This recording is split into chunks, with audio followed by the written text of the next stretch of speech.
the truth about the March for Our Lives gun control rally that is happening tomorrow, and the actual agenda behind the movement.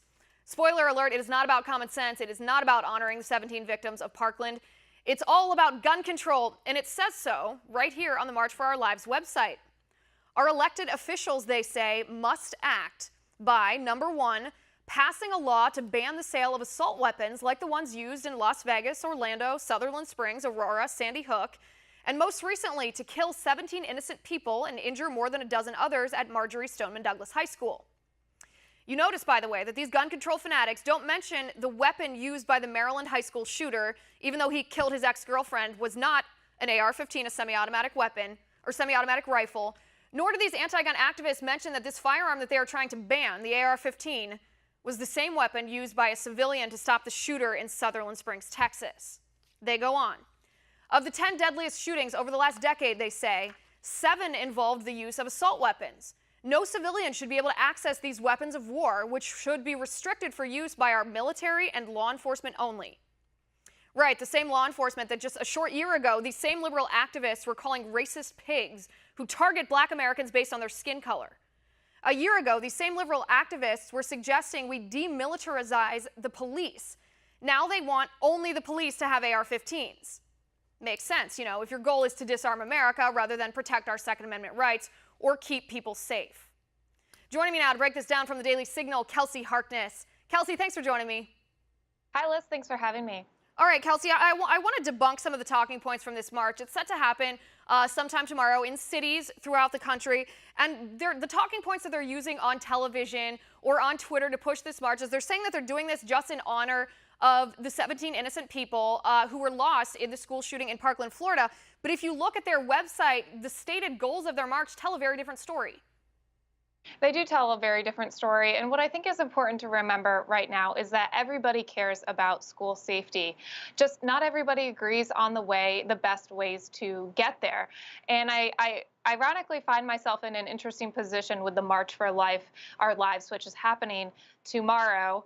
I find myself in the same situation that I felt with the Women's March, which you and I have talked about a lot before, where you agree with the ultimate big picture end goal. For tomorrow, it is all about school safety. Of course, nobody wants another child's life lost. With the March for Life, it was all about women's empowerment, and I think you and I both believe and support that. Where we disagree with them is the ways to get there and the policies that we should be supporting to get there. And so I think this march, unfortunately, is causing a lot of divisiveness when we already have seen Congress acting, Republicans and Democrats in some cases together. And we've seen the president take a leadership role in this conversation, bringing people from all sides of the debate to the White House to find a solution to solve this problem.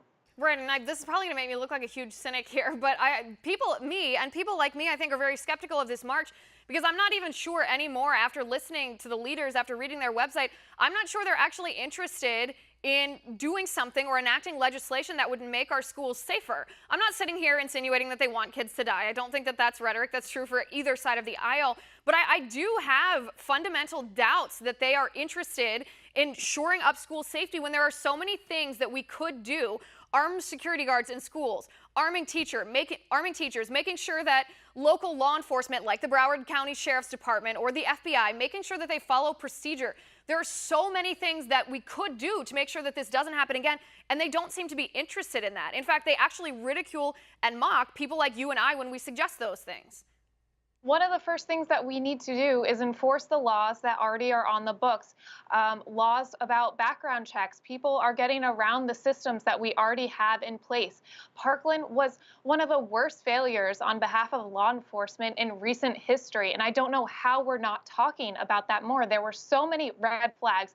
There's no excuse for the multiple layers of law enforcement that failed to flag the student as a threat. And then I think it's also important to remember in the case of the Maryland shooting that just happened this week, lives were actually saved because of guns.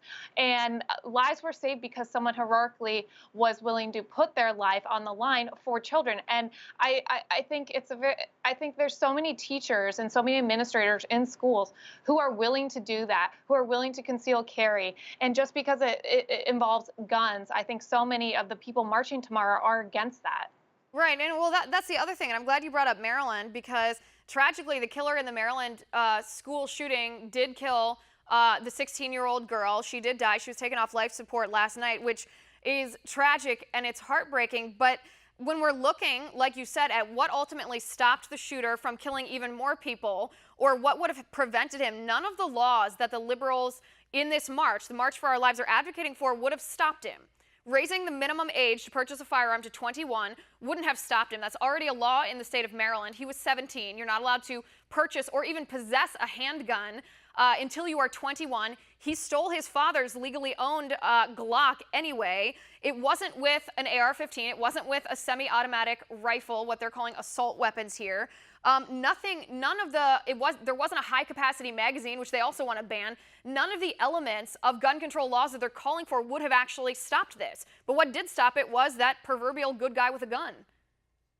You're right, and I think that everybody wants to find that perfect solution and be able to communicate it in a soundbite. But when it comes to what's happening in school shootings right now, it's a very complex web of issues that are intermingling that range from families falling apart, young boys not having fathers in their homes, to mental illness, to perhaps, a lack of support in their local communities, lack of churches. There's so many issues at play, and I think one side of this debate only makes it about guns, and I really think that's doing a disservice to the conversation that we really should be having when it comes to school safety. Right, and I think you used the right word for the March for Our Lives. For that rally, I think it is divisive because it might do our country good to actually have a rally that is apolitical, a rally that we just turn out and remember these people and honor these people and save politics then for the next day. Do that first, come together first, unite, and then talk about politics. But I can't get behind a march like this when it's organized by the youth arm of the Women's March and the youth arm of Moms Demand Action, two radical liberal groups who support extreme gun control measures, because that doesn't keep anybody safe. Kelsey, thanks for coming on the show. I do appreciate it.